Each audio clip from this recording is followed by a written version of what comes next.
Hello, everyone. I am Dr. Moby, and I'm actually physician practicing sleep medicine and lifestyle. And I would like to actually learn and teach everyone how to actually do better with lifestyle. Question is always we have a lot of stresses, we have a lot of things, and I was among all of you. I could feel that we could never give time because we were just running around. I was there like all of us 5 years ago, and then my journey started. It was amazing journey. I would like to share that with everyone because I believe if we don't practice ourselves, and then we cannot teach others. We can never teach somebody importance of lifestyle.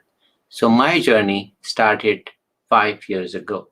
I was more than 100 pounds overweight, and I used to actually crave for all types of food, and I still love food.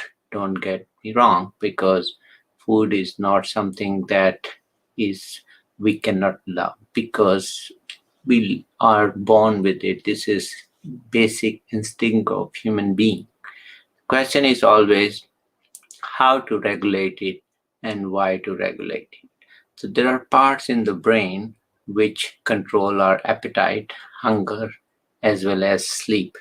And I am going to teach today importance of all those three. So let's learn from little bit how my journey started and also what I have learned so far. So really important thing is our behavior really influences a lot of our eating habits, and it's vice versa. Some people can be stressed and can be overeating. Other people can be really overeating just for they get into this habit. So it's very important to understand our human brain because human brain is very smart. It can learn good and bad ways. So if we teach good ways, then it is very important and it is easy for brain to work with us. I don't know whether a lot of people know that we have one brain, of course, up in the skull. The other brain is a gut brain. So a lot of neurons are there. It has thousands of neurons lining the intestine. And for people to understand, there's a connection between the gut brain and then our brain. So we call is the gut brain axis. And why it is important, I will explain a little bit later.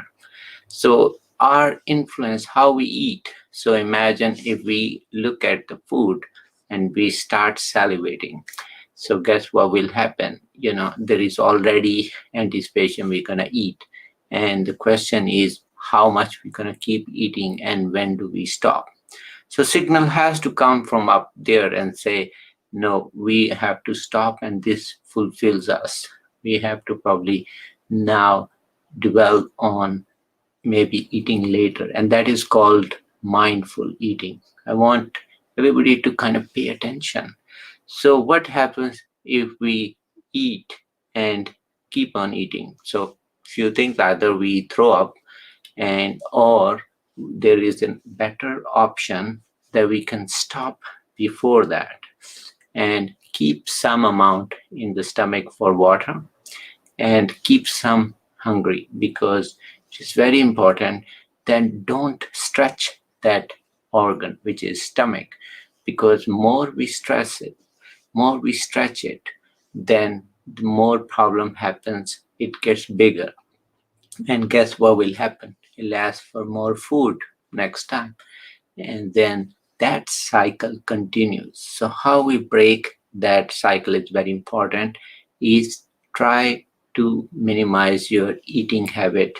Whatever we are doing, we are going to cut down and make a less food with every meal, whatever type of food you are eating. A lot of diets fail because imagine people think we can lose that amount in 1 day or 2 days, but then they forget that it cannot be done.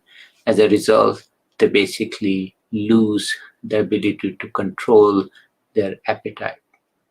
And then that whole roller coaster of with gaining weight follows. So it's very important to understand that.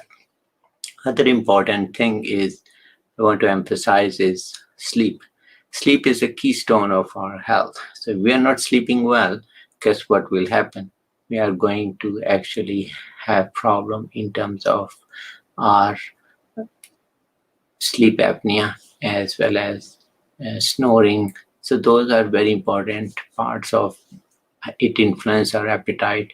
It influence our basically how we interact next day, because we could be sleepy, we'll be craving for carbs. So it's very important. And guess what? We don't have energy to exercise. People are not going to spend time doing anything except trying to finish their work. So journey is very simple, and I know how we all feel when we have health problems and we're struggling day to day. So I can feel that. I can feel all of you having same problem as I did. I used to have diabetes, sleep apnea, and so forth, but I got rid of that, and I want to teach everybody how to do that. So let's take that journey with me. I'll be very happy to help.